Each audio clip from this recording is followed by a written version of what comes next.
Hi everybody, and welcome to our very first lecture for Chem 121. We're going to start out in Chapter 1 by going over some basic concepts behind chemistry, the first of which is matter. So let's take a look at what matter is. Matter is really anything that has both mass and space. So it's anything with mass and space. All right, so one of the terms that we should clarify, though, is what is mass? So mass is a measurement that we can take about the amount of matter in a given object, but it's a measurement we can take directly.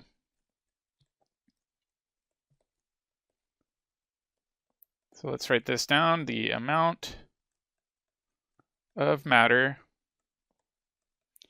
in an object. It's one of the most important measurements that we do as chemists, is finding the mass of some reagent, reactant, product, something like that. It is important to note, though, and let's even write this note down because it's very, very important, and that is that mass is not dependent on gravity. Whoops, let's fix this, is not dependent on gravity. And what I mean by that is my mass, whether I'm on planet Earth or in outer space floating around, is going to be exactly the same. So this gets me to my next point. Sometimes you'll see people use the term weight interchangeably with mass. They're not quite the same thing. Specifically, weight is a measure of the gravitational force acting on an object. So let's write this down. Measure of the gravitational force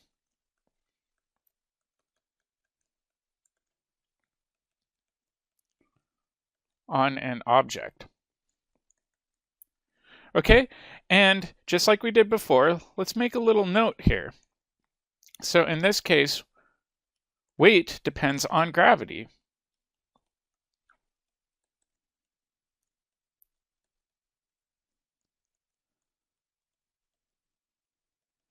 All right, so mass, we said, isn't dependent on gravity where weight is, meaning I might weigh, let's say, I think I'm 165 pounds on Earth, but in space, floating around, I weigh nothing, right? So it depends on the location of the object. So me being the object in space would have a different gravitational force than if I were on planet Earth. So much of this depends on the location, right? Where mass is location independent, meaning gravity plays no role in it. So that's an important distinction. Normally, as chemists, when we talk about an object and we're measuring it, we're going to be talking about mass because this is universal. When we talk about the mass of something on Earth, it's going to be the mass of something on Jupiter, for example. So we need to be pretty careful about that.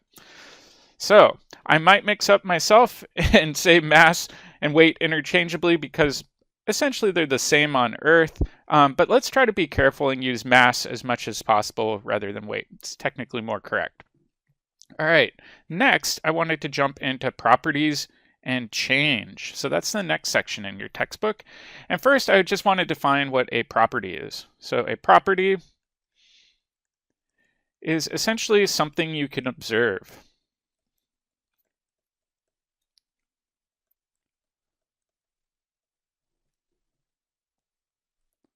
Okay, so let's take a look at some different properties here. The first are physical properties.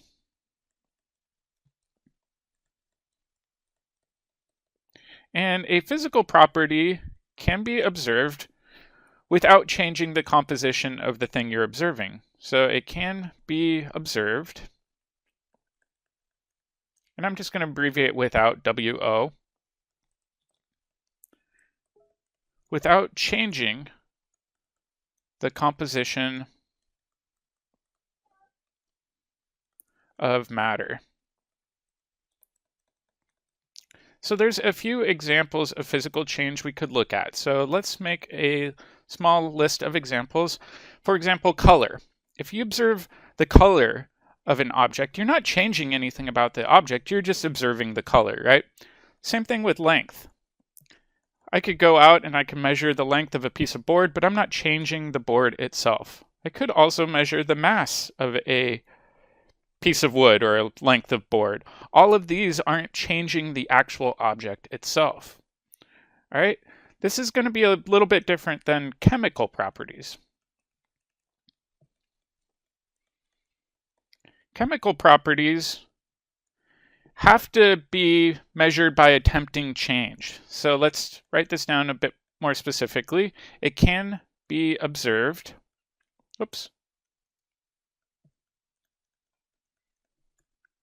or measured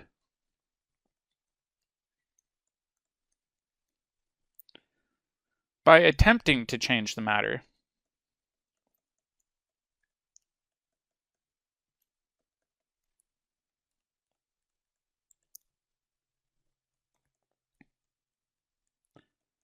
By attempting to change the matter into a new substance. So let's try to come up with some examples, just like we did with physical properties. So an example of this could be flammability, right? So for example, I could look at paper and wood, even cotton, and say all of these objects, if you expose them to a heat source and oxygen, can catch on fire, right? So this would be a chemical property, but it requires this attempting to change thing. In the case of flammability, we would attempt the change by testing it with fire to see if it can actually burn. Another example of this would be something's ability to rust. So there are some metals that will just react with the oxygen in the air and rust or tarnish. So something like steel, for example, if you leave it outside over a period of time, could be changed into iron oxide, which is also known as rust. But like I said, this chemical property really can only be observed through knowing what change could happen to that original matter. So it's a little interesting that way. All right, let's jump gears and talk about changes in a bit more detail. So if we talk about physical and chemical change, what we're really talking about is the manipulation of matter.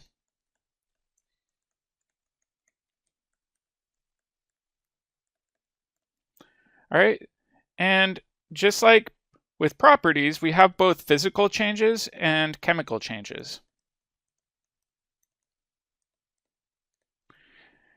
And with a physical change, it's a change that takes place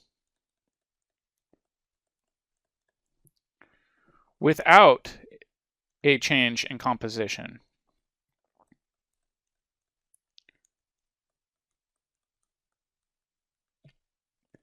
Meaning the matter is still made up of the same types of atoms, elements, molecules, things like that. And we'll talk about that in a little bit more detail later.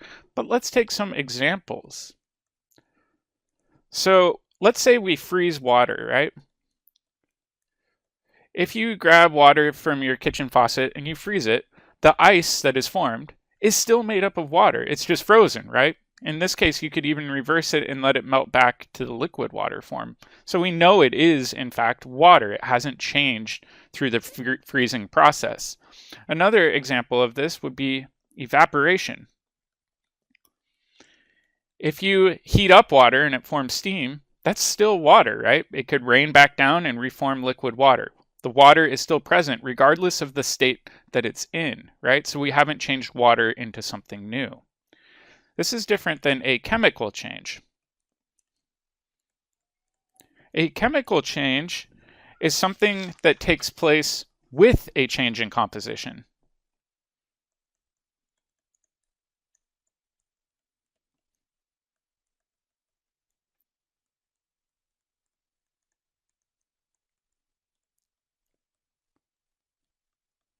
All right, so let's do some examples of chemical changes. So this time we're not going to keep the matter the same, meaning we're going to change it into a different type of matter, not just a different state.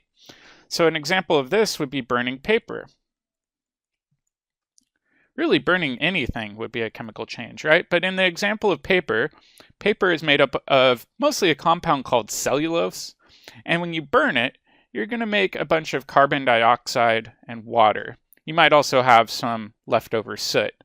So burning paper, we're changing that cellulose that makes up paper into new gases like CO2. All right, so that's definitely a chemical change. We're changing the overall composition of the matter. Another example would be mixing vinegar and baking soda. So this is kind of that classic